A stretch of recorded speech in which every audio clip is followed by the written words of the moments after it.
الرحمن الرحيم قال الله سبحانه وتعالى في كلامه القديم والفرقان المجيد لقد كان لكم في رسول الله أسوة حسنة صدق الله المولانا الذي நபிகள் நாயகம் ஸல்லல்லாஹு அலைஹி வஸல்லம் அவர்களுடைய வாலிப பருவத்திலே அவர்கள் ஆற்றிய அளப்பரிய தொண்டுகளை, சமூக சேவைகளை நாம் நினைவு கூர்ந்து வருகிறோம்.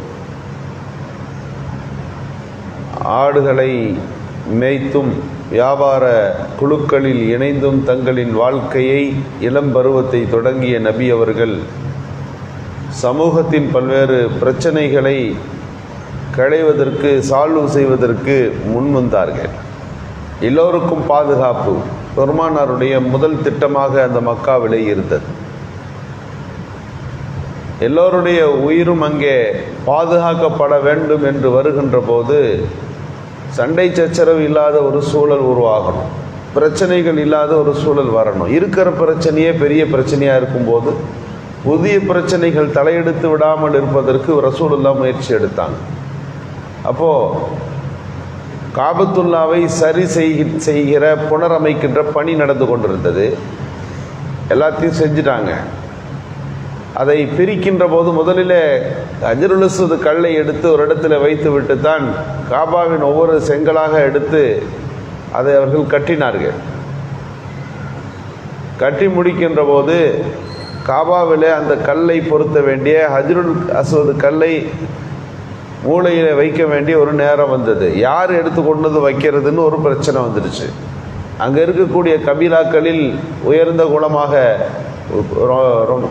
அவர்களுக்கு மத்தியில் செல்வாக்கு பெற்ற கபீலாக்கள் சொன்னது நாங்கள் தான் வைக்கணும்னு சொல்லிச்சு. எல்லாரும் இப்படி சொல்ல ஆரம்பித்த உடனே அந்த கல்லை வைக்கிற பணி அப்படியே கிடப்பில் போட்டுறாங்க. என்ன செய்கிறதுன்னு தெரியல. இப்போ எதை செஞ்சாலும் சண்டை வந்துடும், பிரச்சனை வந்துடும்.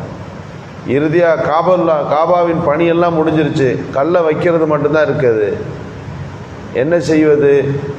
அவங்கெல்லாம் சேர்ந்து ஒரு முடிவு எடுத்தாங்க. நாளை காலையில் காபாவுக்கு அருகில் இருந்து வருகிற ஒருவரின் காலையில் வெடியும் போது நம்ம எல்லாம் காபத்துல்லாவுக்கு போகணும். அப்படி போகும்போது காபத்துல்லாவுக்குள்ளே யார் இருக்காரோ அவருடைய தீர்ப்பு இறுதியானதுன்னு ஒரு முடிவு எடுத்தாங்க.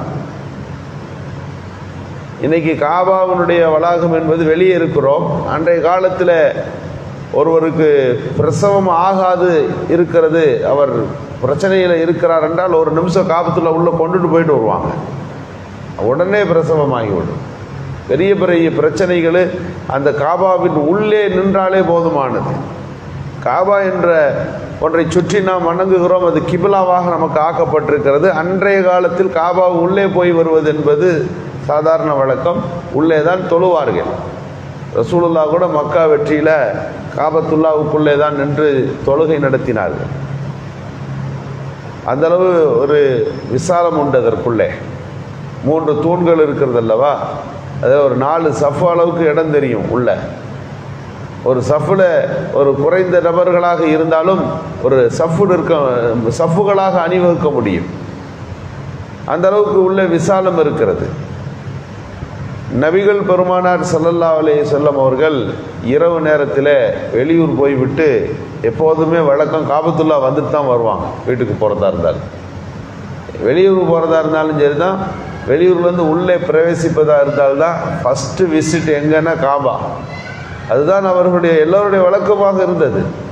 ரசூலுல்லாஹ் வந்ததாலே அப்படியே அங்கே உறங்கி விட்டார்கள், அங்கே தங்கிட்டாங்க.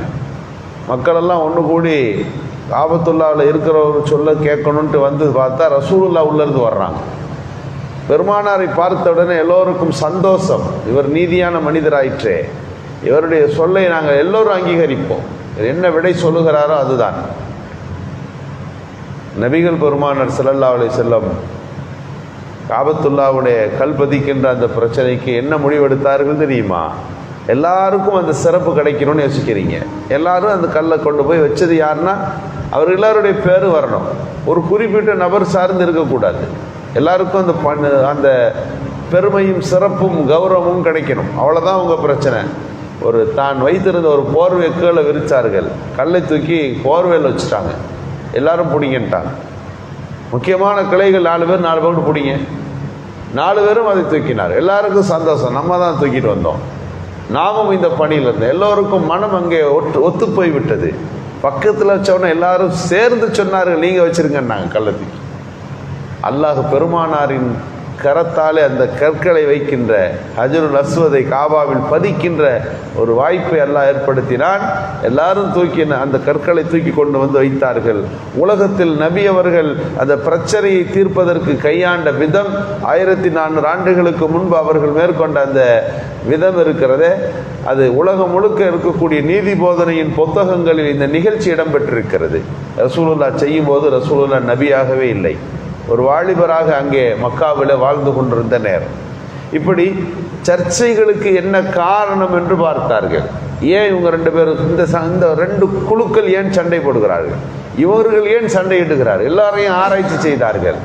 இதற்கு முன்னால் நடந்துவிட்ட கொலைக்கு பழி தீர்க்கிறேன் என்ற பேரில் இந்த பழி தீர்க்கும் படலமாகத்தான் இந்த பிரச்சனை எல்லாம் நடக்கிறது. ஸல்லல்லாஹு அலைஹி வஸல்லம் அறிவிப்பு செய்தார்கள், என் குடும்பத்தில் ஒரு ஹாரிஸ் அப்படின்றவரை ஒருத்தனை நீங்கள் கொண்டுட்டீங்க, அவர் எங்கள் ரத்தம், அதற்கு வளமை போல நாங்கள் என்ன செய்யணும்னா அதுக்கு பழி வாங்கணும். நான் சொல்லுகிறேன், அவருடைய உயிருக்கு இனி யாரும் பழி வாங்கப்பட மாட்டார், அவர் மன்னிக்கப்பட்டார்கள். அதுபோல ஒவ்வொருவரும் அவர்களுக்கு ஏற்பட்டுவிட்ட அந்த மரணத்தை, செய்யப்பட்டுவிட்ட அந்த கொலைக்கு பகரம் தேடுவதில்லை என்று ஒவ்வொரு கூட்டத்தாரும் நீங்கள் முடிவெடுங்கள். இந்த பிரச்சனை ஓஞ்சிரும், சண்டை ஓஞ்சிரும். ரசூலுல்லாஹ் முதல்ல மன்னிச்சது, என் குடும்பத்தில் நாங்கள் இனி செய்ய மாட்டோம், இந்த பிரச்சனைக்கு நாங்கள் பழி இருக்கிற பணிக்குள்ளே வரமாட்டோம், ஈடுபட்ட அத்தனை பேரையும் மன்னிக்கின்றோம் ரசூலுல்லாஹ் அறிவிப்பு செஞ்சாங்க. எல்லாம் சண்டை அப்படி மொல்லமாக முடிஞ்சு அவங்கவுங்க அப்படியே விட்டாங்க. சட்டம் இனி செய்யட்டும், ஒரு சட்டம் வச்சுக்குவோம், அதை தீர்மானிக்கட்டும், அதை விசாரிக்கட்டும், முடிவில் யார் குற்றவாளி அவர் தண்டிக்கப்படட்டும், இந்த முடிவுக்கு நம்ம வந்துடுவோம். அவங்கவுங்க சட்டத்தை கையில் எடுக்க வேண்டாம். அவரவர்கள் நீதியை நிலைநாட்டுகிறோம் என்ற பேரில் நீங்கள் இறங்கிவிட்டால் நாட்டிலே வாழ்வது கஷ்டமாக இருக்கிறது. மனித சமூகத்துக்கு மத்தியில் இரத்தம் ஓட்டப்படுவது அது உடனடியாக நிறுத்தப்படணும். இங்கே நிம்மதி தொடங்கினால் ஒட்டுமொத்த அரபு பகுதியில் நிம்மதி வந்து ரசூலுல்லாஹ்வுக்கு அதுதான் நீண்ட தூர அந்த சிந்தனையாக இருந்தது. ஒட்டுமொத்த மக்கா தான் அவர்களுக்கு இருக்கக்கூடிய ஒரு படிப்பினை. இன்றைக்கு இருக்கிற ஜோர்டான் இருந்து எடுத்துக்கங்க, இங்கிட்ட யமனை எடுத்துக்கொள்ளுங்கள், அதை சுற்றி இருக்கக்கூடிய எல்லாவற்றுக்குமான முன்னோடியாக அந்த மக்கா இருந்ததல்லவா. மக்கானாவே உம்முல் குரா, கிராமங்களுக்கெல்லாம் தாய் என்பது அர்த்தம். அங்கே எது நடந்தாலும் இங்கே பிரதிபலிக்கும். இதை ஸல்லல்லாஹு அலைஹி வஸல்லம் எடுத்த போது ஒட்டுமொத்த அந்த அரபு பகுதி, ஜசீரத்துல் அரபு தீபகற்பம் அமைதிக்கு கீழே வர தொடங்கியது. இதுதான் ரசூலுல்லாஹ் வாலிபத்தில் முன்னெடுத்த மிகப்பெரிய பணி. அல்லாஹு சுப்ஹானஹு தஆலா நபிகள் பெருமானார் ஸல்லல்லாஹு அலைஹி வஸல்லம் வாலிபத்தில் என்னவெல்லாம் செய்தார்கள் என்கின்ற வார்த்தைக்கு கீழே நாம் விளக்குவதென்றால் பல்வேறு நிகழ்வுகள் அதற்கு கீழே இடம்பெறுகின்றன. நபிகள் பெருமானாருடைய வாழ்வின் ஒவ்வொரு கட்டங்களையும் படிப்பினைக்குரியதாக அல்லாஹ் நமக்கு அமைத்திருக்கிறார். அல்லாஹ் அவற்றிலிருந்து படிப்பினை பெறுகின்ற நல்ல நசீபை தௌஃபீக்கை நமக்கு நல்வானார்.